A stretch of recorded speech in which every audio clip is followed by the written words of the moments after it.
côte est du Nicaragua, un carrefour sur la panaméricaine, route qui relie la Terre de Feu à l'Alaska. Des images tout en contraste où présent et passé se télescopent, le Nicaragua peinant à sortir de son histoire chaotique. Encore aujourd'hui, le président Daniel Ortega effectue un grand écart entre le Venezuela qui le soutient économiquement et les États-Unis qui prônent l'économie de marché. Durant des siècles, l'histoire du pays fut très mouvementée, avec l'arrivée des conquistadors, la colonisation anglaise à l'est, les luttes d'influence entre Léon et Granada, l'emprise économique nord-américaine, puis la révolution sandiniste. Cette présence américaine sera au début du siècle à l'origine d'un mouvement de révolte dans le nord du pays. Les guerrilleros se structurent progressivement et entrent dans la lutte armée. C'est en 1927 qu'apparaît pour la première fois le nom de Sandino. Il refuse le traité signé entre les États-Unis et le rebelle libéral Moncada. Sandino entame alors une guérilla jusqu'en 1933, fin de l'occupation américaine. Plaisir de retrouver ce tableau de Pérez de la Rocha qui a été peint taille géante, peint en 79, donc l'année de l'insurrection, et qui présente le général Sandino. Mais en 1934, Somoza, chef de la garde nationale, fait assassiner Sandino. Il déboute le président Sacasa en 1936. Il a été embarqué, caché et assassiné le soir. C'était le 21 février 1934. Ils t'ont tué, mais ils ne nous ont pas dit où ils avaient enterré ton corps. Mais depuis lors, c'est tout le territoire national qui est ta tombe, ou mieux dit, dans chaque recoin de ce territoire national, ton corps a ressuscité. Ils ont cru qu'ils t'avaient tué avec le simple ordre « Anjou-feu ». Ils ont cru qu'ils t'avaient enterré, mais ils n'ont fait qu'enterrer une graine. À partir de cette date, la famille Somoza s'empare du pays. Roosevelt. Il est peut-être un fils de chienne, mais c'est notre fils de chienne. Somoza. Que je sache, je ne possède qu'une plantation, et elle s'appelle Nicaragua. En 1956, le poète nationaliste Rigoberto López Pérez assassine Somoza lors d'une réception. Avant son geste, il écrira à son ami : « Tu prendras les choses avec philosophie. Tu comprendras mon geste. Ce que j'ai fait n'a pas été un sacrifice, mais un devoir qui, j'espère, a été accompli. » Il est abattu de 27 balles dans le corps.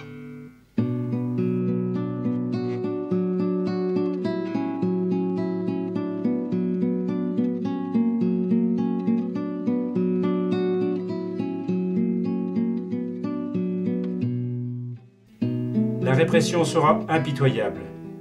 Le fils aîné, Luis Somoza de Bail, prend le pouvoir, puis le fils cadet, Anastasio, qui accentue encore la répression et établit un régime dictatorial sanglant. Le blocos de Somoza dominait la ville de Managua.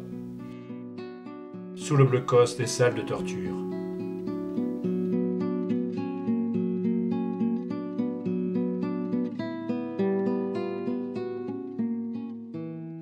En 1961, Carlos Fonseca Amador structure le FSLN, Front sandiniste de libération du Nicaragua. Carlos Fonseca Amador décède 2 ans et demi avant l'insurrection du Nicaragua. Il appartient à ces morts qui ne meurent jamais. Intellectuel sage et raisonné, ce sera une grande perte pour le pays. De nombreux intellectuels seront tués ou assassinés entre 1976 et 1978. Les guerrilleros viennent de toutes les villes de province qui sont attaquées par la garde nationale. On raconte que Somoza embarquait des prisonniers en hélicoptère pour les précipiter dans le cratère du volcan Masaya. En 1978, les sandinistes attirent le regard du monde par une action spectaculaire.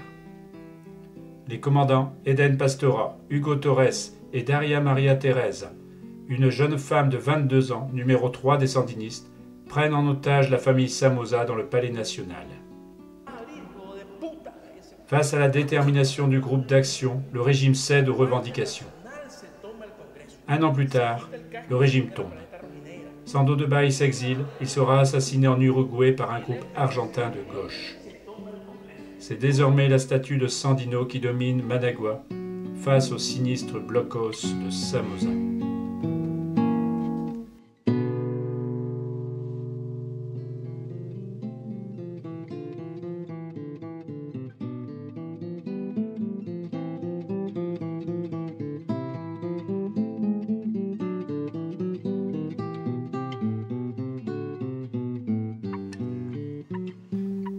Le nord du Nicaragua est une zone montagneuse au climat tempéré par l'altitude. C'est dans cette région que se développèrent toutes les résistances anticolonialistes du début du XXe siècle.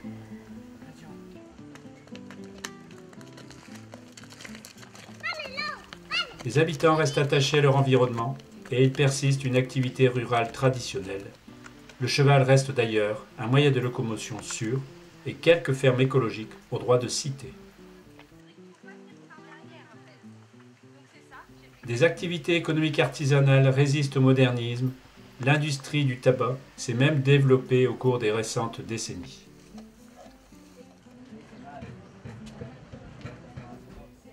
La fabrication des boîtes à cigares reste extrêmement artisanale, l'essence de cèdre générant une odeur spécifique au produit. Si tiene cortadora, es un poquito. Si usa sus dedos, un hoyo. Donc en fait, si tu as un petit truc pour le couper, c'est bon, sinon tu fais un petit trou. Si lo enciendes hoy, lo deberías fumar al mismo día, aunque lo fumes en 2 tiempos en el día o 3 tiempos en el día. Donc si tu l'allumes un jour, c'est quand même mieux de le fumer dans la journée. Après, tu peux fumer un peu le matin, un peu le midi, un peu le soir. Une salle entièrement tapissée de bâches plastiques entretient une humidité constante qui, combinée à la chaleur, facilite une fermentation nécessaire à l'odeur du cigare. Cette humidité permet de maintenir la souplesse des feuilles de tabac et facilite leur manipulation.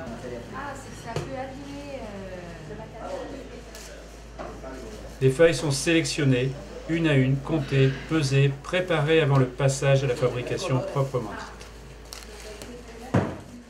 Tous les déchets sont récupérés pour une utilisation ultérieure.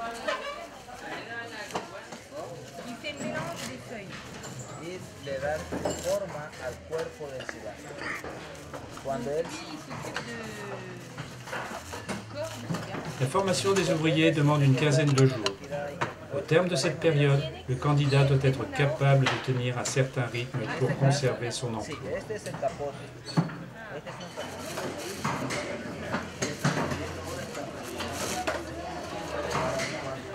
Les ouvriers travaillent en binôme. La première main tasse l'intérieur du cigare, tandis qu'une main experte taillera la feuille d'enrobage.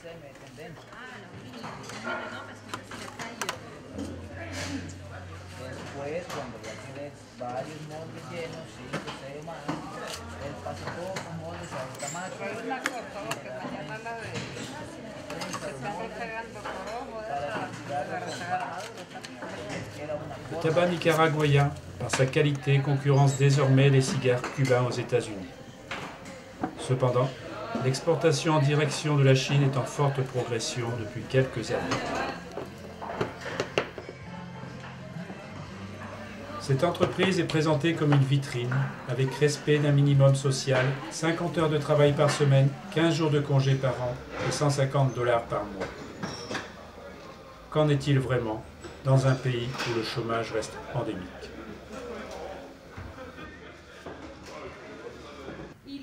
La finca Selva Negra est gérée par une descendante d'immigrants allemands.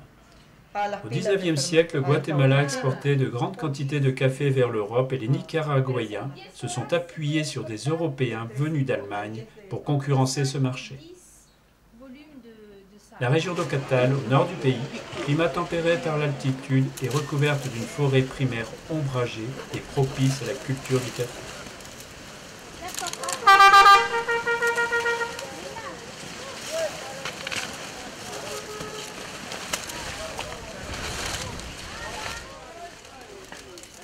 Les caféiers aiment la fraîcheur et détestent l'excès de lumière.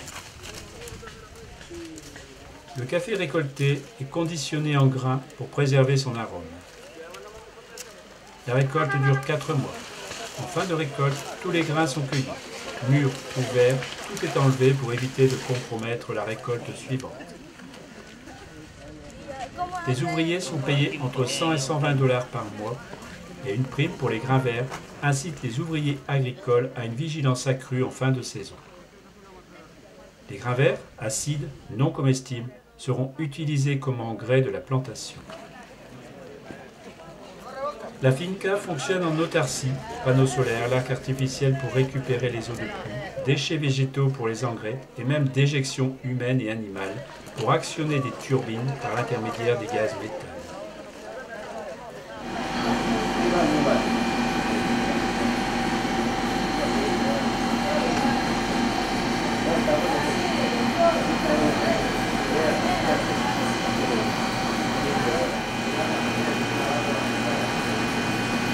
L'organisation sociale de la finca fonctionne également sur le mode autarcie. Cantine, foyer logement, dispensaire médical et même scolarisation des enfants. Tout est prévu. L'usine accueille 30 familles en maison et 90 chambres pour travailleurs célibataires. Les ouvriers vivent et mangent et dorment sur place. L'argent gagné par les employés est ainsi réutilisé dans la ferme. Donc en fait, il me disait qu'il est employé par la propriétaire du lieu et c'est eux qui payent tous les soins des différents travailleurs qui viennent voir le médecin. Toutes les consultations, les gens qui viennent, ça c'est gratuit. Les traitements aussi c'est gratuit. En fait, il y a des donations de l'étranger, donc ça leur permet d'acheter des médicaments. A veces son repetitivos hasta en el año una sola persona 3-4 veces. Il voit un travailleur, il le voit 3 à 4 fois par an. Mais hay una parte. Le MINSA, c'est le ministère de la Santé. Donc en fait, il travaille directement avec le MINSA. Lui, il va aller donner un coup de main si c'est nécessaire. Et en même temps, le MINSA, ils viennent jusqu'ici quand il y a des campagnes de vaccination et des choses comme ça. Et ils viennent vérifier qu'ils respectent les normes. En fait, il a un dossier médical de chaque personne ici et il le transfère, lui-même il a un véhicule, une ambulance, et il les transfère à l'hôpital régional de Matagalpa et là il y aura des soins qui seront supplémentaires et la finca, la ferme ici, paye les soins nécessaires pour les travailleurs.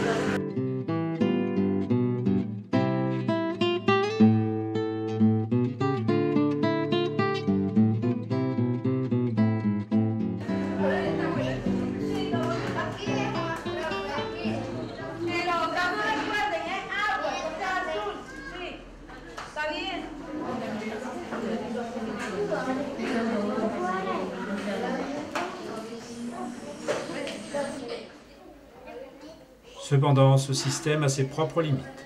La société de la finca fonctionne en autonomie et pourrait s'apparenter à une forme de servage moderne. La scolarisation ne dépasse pas le primaire et tout naturellement, les enfants prendront la place des parents à l'âge adulte.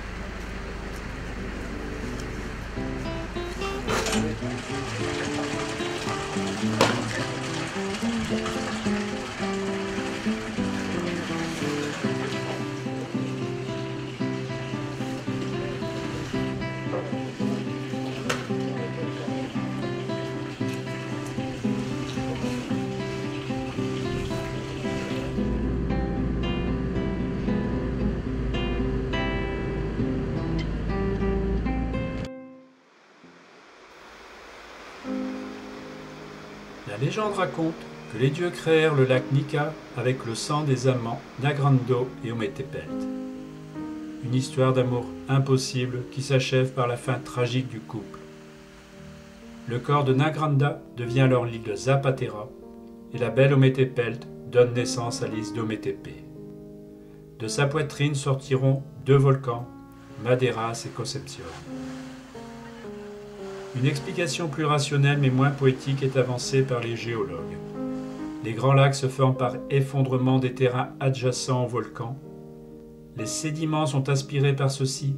Une falaise se crée autour d'une vaste zone dépressionnaire qui se remplit progressivement d'eau douce. Ometepe signifie 2 montagnes. En fait, 2 majestueux volcans, Maderas et Concepcion. Ce dernier, toujours en activité, est habituellement coiffé d'un halo nuageux s'effaçant parfois en fin de journée. Au pied des volcans s'étend une forêt tropicale sèche avec sa réserve naturelle, singes hurleurs et nombreuses espèces d'oiseaux.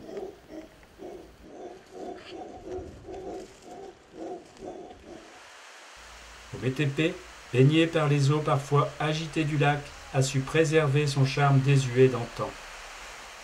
Plage accueillante, routes chaotiques au macadam inexistant et une population rurale avenante dans une ambiance paisible et nonchalante.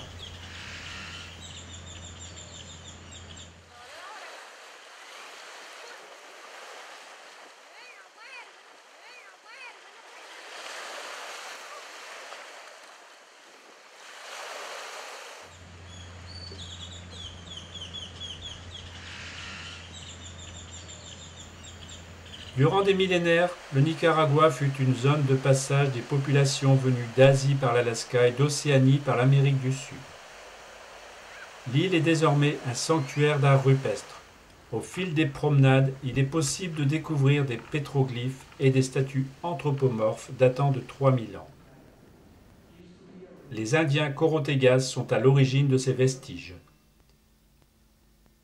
Découvertes en 1940, certaines statues sont exposées au musée san-franciscain de Granada. Malheureusement, le nomadisme et un système social rudimentaire n'ont laissé que peu de traces. De plus, l'histoire récente du pays, très chaotique, n'a pas encore permis des recherches archéologiques approfondies et certaines régions du pays restent encore inexplorées.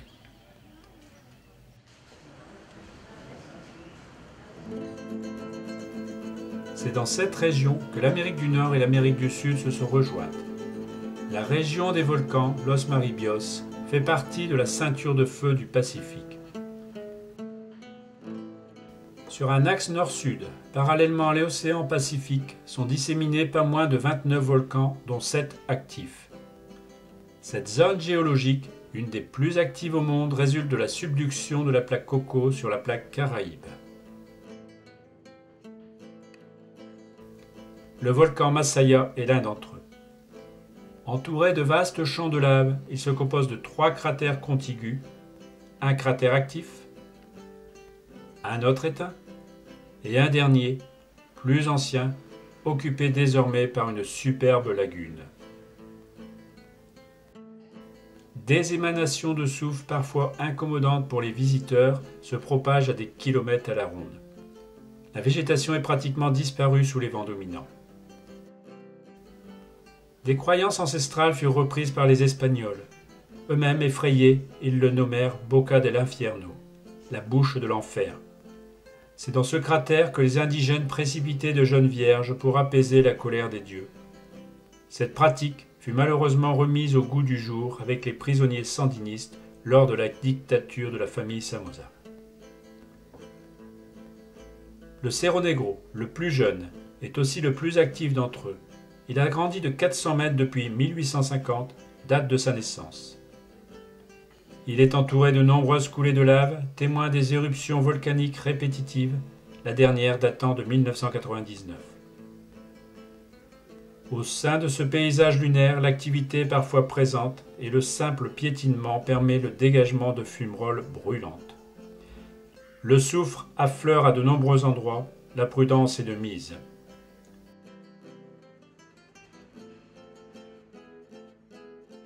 La descente de cet amas de cendres peut être vertigineuse, 450 mètres en ligne directe. Curieusement, le volcanisme empêchera la création d'un canal au Nicaragua.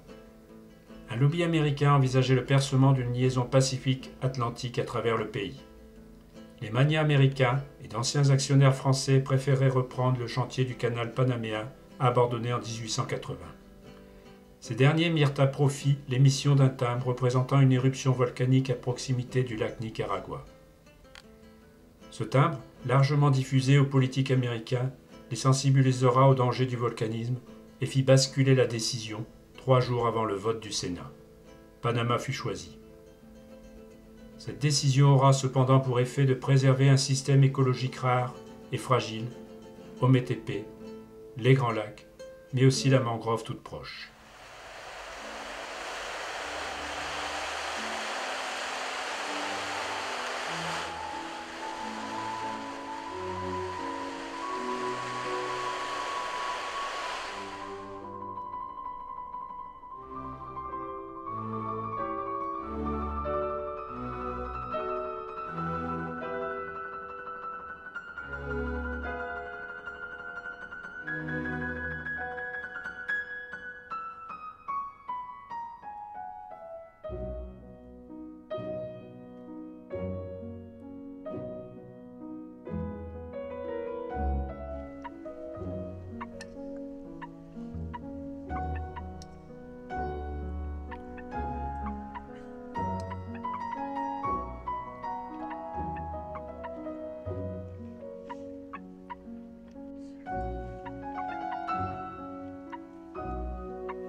La mangrove est un milieu naturel protégé. Véritable nurserie pour un écosystème fragile, elle est ici préservée et l'activité humaine y est très encadrée.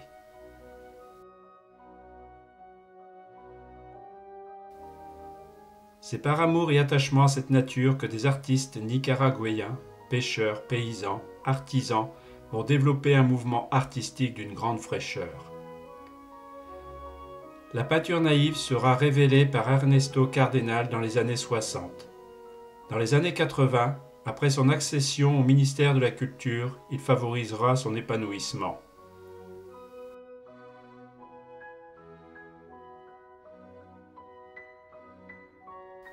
Céramiste fécond, Hermann Aguirre puise lui aussi son inspiration dans la nature. Il garde un attachement viscéral à sa terre natale et à la glaise qu'il travaillait déjà enfant. Viste que estilicé la cola como una navaja y el mismo pico como una navaja. Donc il a fait, comme ça symbolise le coq de combat, il a fait la queue comme un couteau, comme une lame. Ah, il en a d'autres là-bas. Ah oui, vous avez vu? Ça, c'est quoi? Garça. Donc là, caché, Es como una garza volada. il y a un héron. Vous voyez? Ah oui, oui, oui. Voilà, c'est ça. Ah ouais. Ça c'est beau, hein. C'est magnifique. Entonces va a On ser. voit bien là. Y es como. Y no tenés una pintada. Ya se vendió. ¿No? Ce qui est embêtant avec Herman, c'est qu'à chaque fois que je viens, il me dit ça y est, j'en ai plus, tout a été Entonces vendu, como, tout a es été como un beso vendu. frustrado, con eso. Es como un beso frustrado, como este quiere besar a este dice que no. ¿Qué? Es como un beso frustrado. Ah, c'est un baiser frustré selon Herman. No, esto de verdad este. Parce que celui-là il a le bec comme ça, celui-là est comme ça, donc ils peuvent pas s'embrasser. Voilà.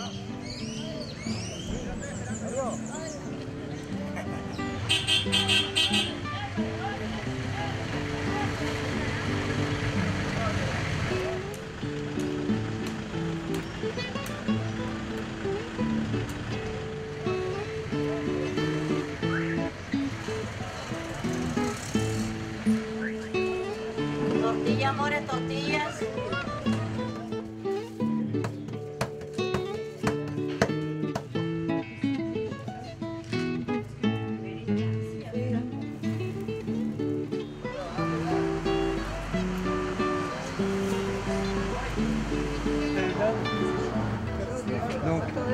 guanábana, cacao, ananas, pastèque, coyolito, guanábana.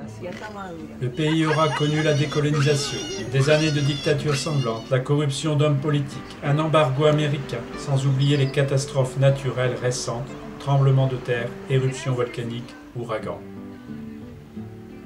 L'économie du pays reste très fragile et peine encore à se relever.